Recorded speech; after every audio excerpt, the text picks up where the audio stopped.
Tomorrow, Dallas ISD trustees will decide whether to allow certain elementary and middle schools to add 5 weeks to their school year. The idea has failed in the past, but this time the district is facing achievement regression and massive learning losses. Fox 4's Lori Brown is in to explain. Lori.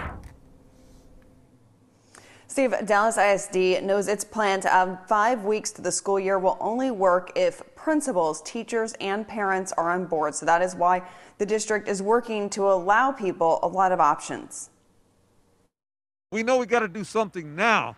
Otherwise, we'll be regretting it later.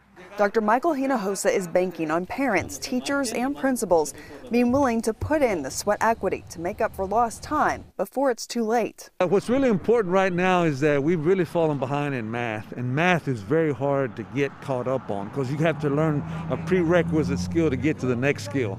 So that's what we're really worried about. Principal Audrey De La Cruz has witnessed the COVID slide at Sam Tasby Middle School firsthand. Let's say you are at home. Her school is planning to choose the intersessional calendar, where certain students have targeted intervention while others have breaks throughout the year. What I did tell the team here on campus is, of course, the definition of crazy is doing the same thing over and over again and expecting different results. And so this is our way to try something different. 90% of her students are learning English as a second language.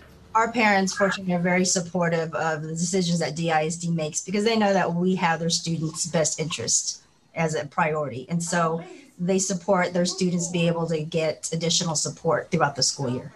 95% of teachers at Sam Tasby said they like the idea of the intersessional calendar. Jamie Beasley, a 6th grade teacher, thought about the impact extra time would have on her students. The kids that I work with aren't necessarily reading on a 6th grade level. I'm afraid most of them aren't even reading on a 5th grade level. So being able to get them up to where they need to be has been a challenge. She believes even her own daughter would benefit.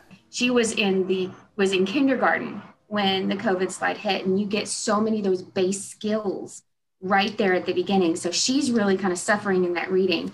And I know that if she would be able to benefit from just that little extra time. Beasley says the bottom line is simple.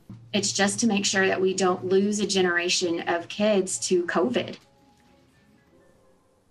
Dallas ISD is now going to make an effort to make sure every feeder pattern has at least one school with that optional intersessional calendar, and then parents who don't want that option would also have the ability to move schools as well.